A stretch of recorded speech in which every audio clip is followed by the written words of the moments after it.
Chapter 9. And he entered into a ship, and passed over, and came into his own city. And behold, they brought to him a man sick of the palsy, lying on a bed. And Jesus, seeing their faith, said unto the sick of the palsy, Son, be of good cheer, thy sins be forgiven thee. And behold, certain of the scribes said within themselves, This man blasphemeth. And Jesus, knowing their thoughts, said, Wherefore think ye evil in your hearts? For whether is easier to say, Thy sins be forgiven thee, or to say, Arise and walk? But that ye may know that the Son of Man hath power on earth to forgive sins, then saith he to the sick of the palsy, Arise, take up thy bed, and go unto thine house. And he arose and departed to his house. But when the multitudes saw it, they marveled, and glorified God, which had given such power unto men. And as Jesus passed forth from thence, he saw a man named Matthew sitting at the receipt of custom. And he saith unto him, Follow me. And he arose and followed him. And it came to pass, as Jesus sat at meat in the house, behold, many publicans and sinners came and sat down with him and his disciples. And when the Pharisees saw it, they said unto his disciples, Why eateth your master with publicans and sinners? But when Jesus heard that, he said unto them, They that be whole need not a physician, but they that are sick.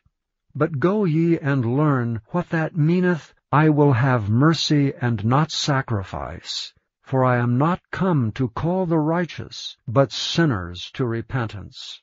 Then came to him the disciples of John, saying, Why do we and the Pharisees fast oft, but thy disciples fast not? And Jesus said unto them, Can the children of the bridechamber mourn as long as the bridegroom is with them? But the days will come when the bridegroom shall be taken from them, and then shall they fast.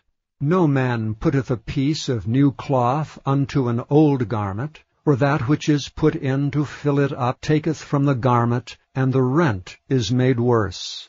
Neither do men put new wine into old bottles, else the bottles break, and the wine runneth out, and the bottles perish. But they put new wine into new bottles, and both are preserved. While he spake these things unto them, behold, there came a certain ruler, and worshipped him, saying, My daughter is even now dead, but come and lay thy hand upon her, and she shall live. And Jesus arose and followed him, and so did his disciples. And behold, a woman which was diseased with an issue of blood 12 years came behind him, and touched the hem of his garment. For she said within herself, If I may but touch his garment, I shall be whole. But Jesus turned him about, and when he saw her, he said, Daughter, be of good comfort, thy faith hath made thee whole. And the woman was made whole from that hour. And when Jesus came into the ruler's house, and saw the minstrels and the people making a noise, he said unto them, Give place, for the maid is not dead, but sleepeth. And they laughed him to scorn. But when the people were put forth, he went in, and took her by the hand, and the maid arose. And the fame hereof went abroad into all that land. And when Jesus departed thence, 2 blind men followed him, crying and saying, Thou Son of David, have mercy on us. And when he was come into the house, the blind men came to him, and Jesus saith unto them, Believe ye that I am able to do this?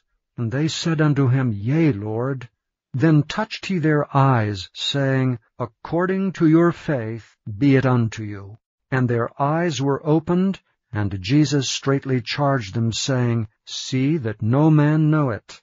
But they, when they were departed, spread abroad his fame in all that country. As they went out, behold, they brought to him a dumb man possessed with a devil. And when the devil was cast out, the dumb spake. And the multitudes marveled, saying, It was never so seen in Israel. But the Pharisees said, He casteth out devils through the prince of the devils. And Jesus went about all the cities and villages, teaching in their synagogues, preaching the gospel of the kingdom, and healing every sickness and every disease among the people. But when he saw the multitudes, he was moved with compassion on them, because they fainted and were scattered abroad as sheep having no shepherd. Then saith he unto his disciples, The harvest truly is plenteous, but the laborers are few. Pray ye therefore the Lord of the harvest, that he will send forth laborers into his harvest.